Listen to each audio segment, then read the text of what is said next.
You know, sometimes I can really hate the weather. Like it's raining right now. If you can hear it. It also rained the day before today, and then the day before that, and then the day before that. Why is it that it always rains near the beginning of like summer vacation? I don't understand that. You know, can't hope it rains tomorrow. My school's having a field day, and I don't really like field day. And they can't have the field day inside because there's some water sport activities, and you can't have water inside because then people will like slip and break their skulls, and yeah. Anyway, so today we're going to be talking about the gimmicks for every dual layer Beyblade. So back in Beyblade Burst God/Evolution series, Beyblade gimmicks were introduced, and since then, a lot of Beyblades have had like their own like separate gimmicks, you know, and maybe they take some like rubber gimmicks and spin steel gimmicks and and like metal gimmicks, you know. But did you know that the purpose of gimmicks actually dates back to the God Layer series? A lot of people tend to overlook this part because most of the time they just they battle with like the God Layer Beyblades for fun, and they don't really notice the gimmicks from first glance. Not to mention that they don't ever talk on them. Name one YouTube video, Beyblade YouTube video where like they actually talk about like dual Beyblade gimmicks. That's the neat part. You can't, because no one ever talks about the dual layer Beyblade gimmicks. So today I'm gonna change that. I took all of the dual layer Beyblades and I picked out which one was technically a gimmick. Okay, now some of them might be a stretch, but they still technically count as gimmicks. So we actually have like a lot of Beyblades to cover. So hopefully this will be under 15 minutes. So anyway, without further ado, let's get started. So the first Beyblade is Atlas Anubian. So this Beyblade is like, you know, very circular, as both the layer and the forge disc are very round. So basically they like line up with each other. And it gives a good defense capabilities due to it being very round, as well as burst resistance and good stamina with the help of the free spinning ball inside of the orbit driver. Which means that like not only just has good defense and burst resistance, it also has good stamina because the free spinning ball inside the orbit driver like gives it more stamina, because like, you know, gives it more stamina because like it's free spinning. Next up is Beast Betraymoth, not Betraymoth like some people say. Can you?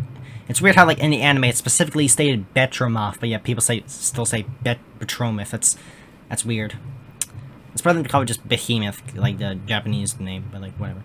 So Beast Betraymoth has a driver called Hold. Now Hold is a wide, flat, free spinning driver, making it go crazy in the stadium whenever you launch it, as flat tips move faster in base stadiums due to stadiums being round, but like flat tips are like flatter means they go around the stadium more. So like it's kind of like when you launch like a flat Beyblade with a flat like performance tip on like a Beyblade with a flat performance tip on the floor, it will start moving around like really quickly because like flat things move fast on flat surfaces, just like a Beyblade base stadium.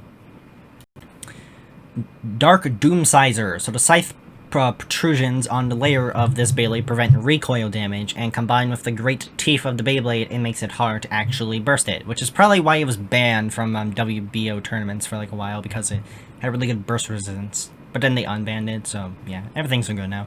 Not to mention, like, it doesn't really matter that they have to unban it because people are already using, like, more OP Beyblades that are 10 times stronger than it, so it doesn't really matter if, like, you know, like, people start using Dark Doomsizer again.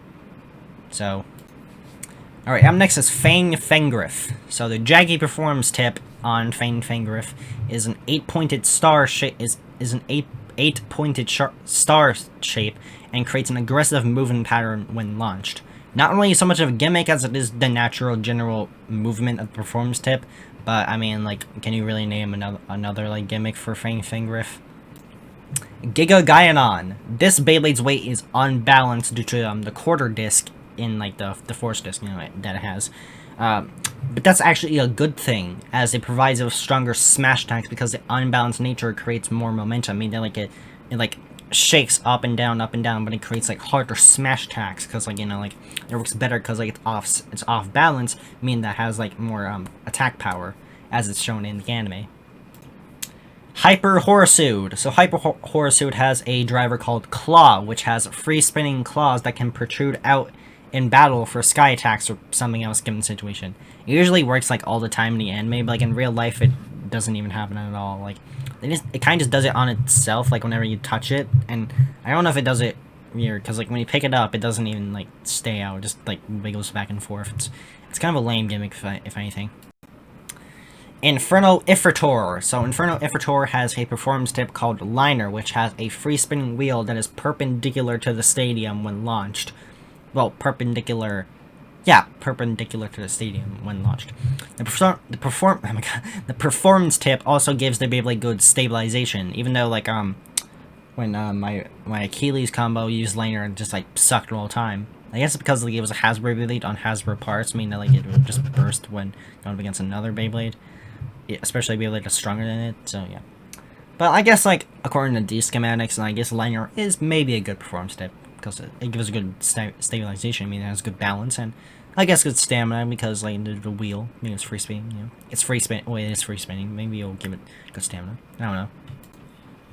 Jumbo Jormentor. So the performance tip of this Beyblade cycle has a free rotating disc on it that can help the Beyblade regain balance when it is off-centered, as shown in the anime. It also gives the Beyblade good life after death, meaning like when it looks like it's about to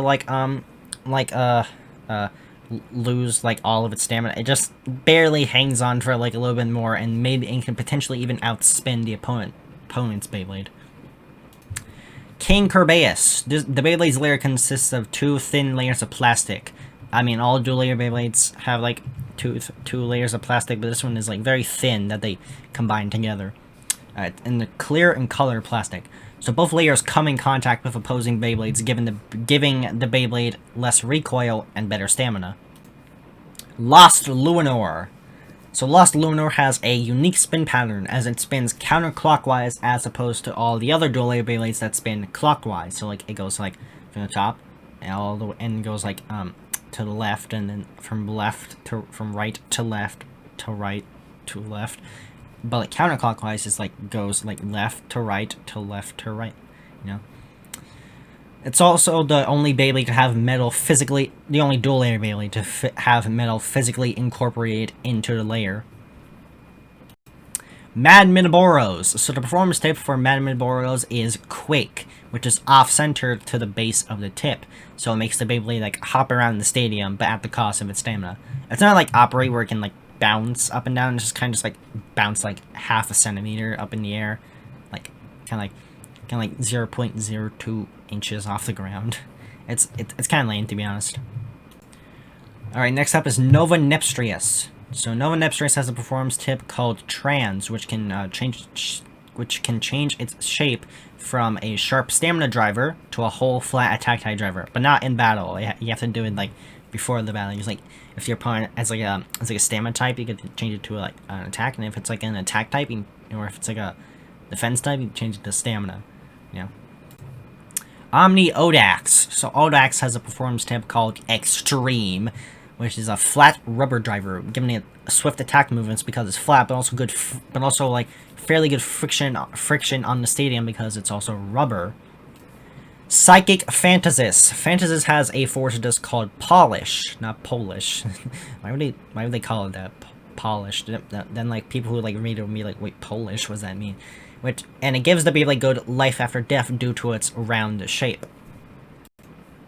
Quail Quetzalcoatl. The force disc for this Beyblade, Jerk, is surrounded by plastic, which has small areas in it, well, like small protrusions in it, that can be used to block uppercut attacks from like opposing Beyblades. It's like Defense 125 from the Metal series.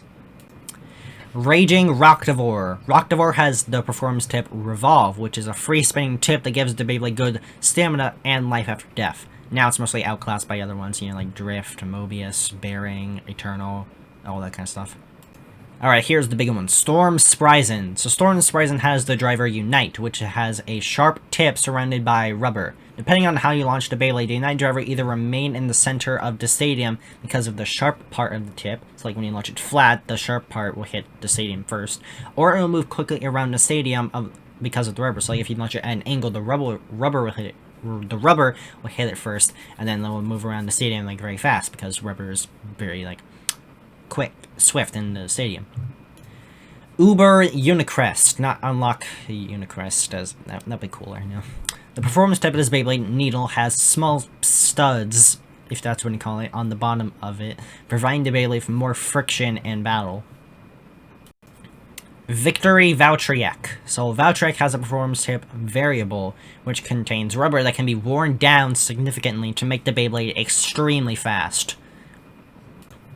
Wild Wyvern. The orbit driver on this Beyblade is a free-spinning ball driver that helps the Beyblade strike opponents with counterattacks after being, like, knocked back, which is called a shield crash.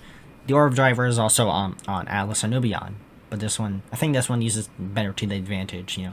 Good for, like, counterattacks where, like, Atlas Anubian uses it for stamina and defense. Alright, two more, actually three more to go. Xeno Excalius. Both the layer and forge disc of this Beyblade can line up in battle to deliver more powerful attacks with striking power. It is at the cost of, like, less burst resistance because it's closer to bursting. But, like, it makes it for, like, more powerful attacks. So, like, it's a force to be reckoned with, but at the same time, it's also not. Yugen Yegdrion. So the performance tip for this Beyblade, Yielding, contains a special type of plastic called polyoxymethylene thermoplastic, or POM plastic for short. The POM plastic on the driver gives the Beyblade less friction on stadium and more stamina. Nowadays, not many people use the driver, or any drivers with POM plastic for that matter, but whatever. And the last Beyblade is Zillion Zutron. The layer of Zillion Zutron contains two tiny metal balls that can move closer to the outside of the layer due to centrifugal force to increase the Beyblade's outward weight distribution. That is very scientific. I feel smarter. I feel smarter every day now. And that was the those were all the dual layer gimmicks. You know, I hope this brings more attention to the dual layer Beyblades because they're actually pretty cool. And they're all like focus around like they each focus around like one color. I think it's pretty nice. You know, like Spryzen's red, Valtryek is blue, Kerbase is green, Devore is orange. You know, Horsuit is like a really dark indigo sort of, you know, purple. I don't know. Yeah, I really like the dual layer Beyblades. Yeah, this goes to show that like gimmicks didn't date as far back as the God Layer series. They went further back, but not by a lot. But like still, I hope this will like get you to like also like consider like the gimmicks for dual layer Beyblades. Anyway, I hope you guys enjoyed this video. I'm sorry if the rain made it hard for you to hear me. It can't be that loud though, you know. Yeah. I think I talk pretty loud in my videos. Anyway, thank you guys for watching. Be sure to like and subscribe, share this with your friends, check out my shop hole, check out my Twitter, check out my DemonArt, and yeah, links are in the description, and I'll see you guys next time.